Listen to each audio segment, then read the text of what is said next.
Welcome back. The Coyotes were on the road trying to keep their 3-game win streak alive against Northern Iowa. And the Coyotes sporting those white jerseys, I have to say, those are my favorite. They just look clean. But anyway, in the first quarter, Kai Henry gets the carry. He's going to carry some defenders and some teammates with him for the touchdown, and the Coyotes lead 7-0. Panthers, they would strike back as Isaiah Weston just snags it out of the air, and we have a tied game. But USD's offense was hot in the first. Austin Simmons finds Billy Conaway for one of his 2 touchdowns on the day. Conaway is gone for 56 yards. USD would score 21 points in the first, capped off with Simmons throwing another touchdown pass that would give the Coyotes a 21-14 lead after one. Then in the second, a mistake by Simmons as he throws it right to Panthers' Austin Evans. He picks him off and is gone for the pick six. The Panthers would go on to outscore the Coyotes 28-6 the rest of the game as they go on to win 42-27. The Jackrabbits have not lost a game since September, and today they try to make it a 6th straight win against Indiana State. First quarter, Jabor Gibbs finds Hart for a 3-yard score, and the Jacks lead 7-0. Indiana State will come right back with a touchdown, but Gibbs is on the attack again. He throws a jump ball to Jackson Yankee, who sticks the landing, and the Jacks lead 14-7 in the second. Gibbs had 3 touchdowns on the day, and now the Jackrabbits, they get their feet on the ground. Pierre Strong scores one of his 2 rushing touchdowns. They go on to score 28 in the second, and they go on to win 42-23. T-Area swept the South Dakota Class A soccer championships earlier in the day, and some thrillers in the Class AA championships would not disappoint. First match, we have Yankton versus Aberdeen Central. Midway through the first, Aberdeen has the ball, and that's Hedich who lets one fly, but Yankton's Sadie Fetters dives, makes the save, and that keeps the game scoreless in the second half. But then things begin to heat up. Yankton's Emma Christensen lets a shot fly, and it bounces over the head of the keeper and the goal, and we still have a scoreless game. 2 minutes left, though. Yankton's Jaden Boomsma gets the ball in a great spot. She shoots, and she gets it past the goalie for the score. Comes through for Yankton at the right time, and that's all they need as they win the Class AA state title 1-0 over Aberdeen Central. And in our finale of the night, Washington faced off against Roosevelt. Midway through the first, Roosevelt Suad Smoljevic gets the ball through past the goalie, and that is our first score of the game. The Warriors are leading 1-0. Second half, Roosevelt is again threatening to score. The cross comes in, but the shot is saved by Langa, who makes the diving save in the game, and they're starting to run out of time.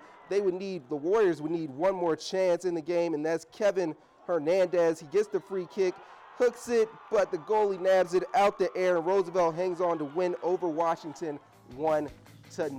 As you see, that Yankton and Aberdeen Central score. And then earlier in the day, like I said, T-Area swept the Class A championship for the boys and the girls. Girls won 2-0, and boys won 1-0 in double OT.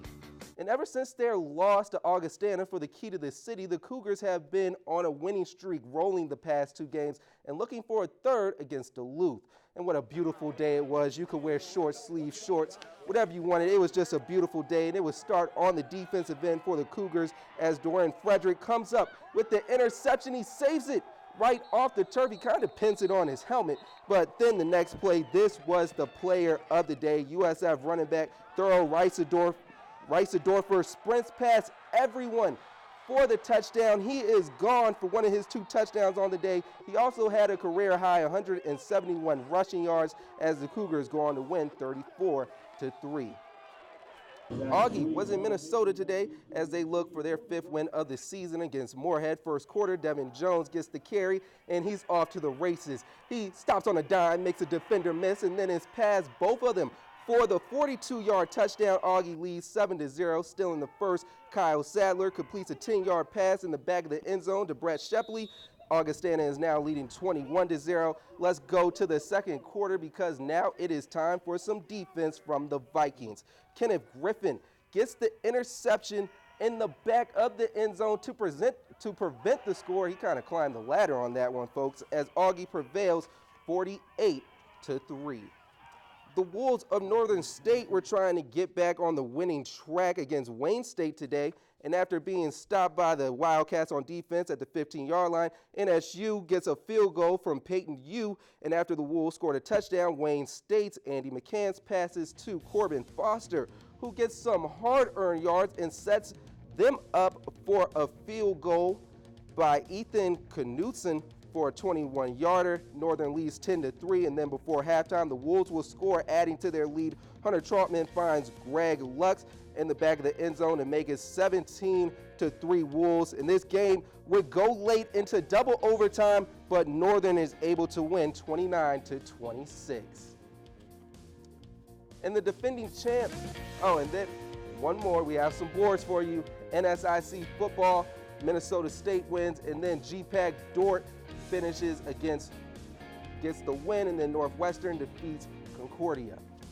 The defending champ Stampede had a disappointing start to the season, but tonight they look to get their second win against Tri-City. Where in the second period, Stampede are down 1, but that's Jacob Lemondowski. He gets the goal on the nice backhand to tie the game, and then in the third period, Tommy Lyon gives the Stampede the lead, and they wouldn't look back as they go on to defeat Tri-City for their second win of the season, 2-1. The Augustana Vikings volleyball team snapped their 3-game losing streak last night against St. Cloud, and now they could look to start a win streak against Duluth. And one young Augie fan is kind of ambitious because on that set she actually hits the camera, but Augustana would start out hot as Avery Thorson gets the kill with a soft touch, and that's the first score of the day. The Vikings would try to keep it going. That's Grace Haberland who gets a kill for the Vikings, and they will lead by as much as 5 in the first set, and then Duluth would just impose their will. They're able to tie it up at 17-all, and they would end up sweeping the match in straight sets 3-0. And that's going to do it for sports. We'll be back in a little bit.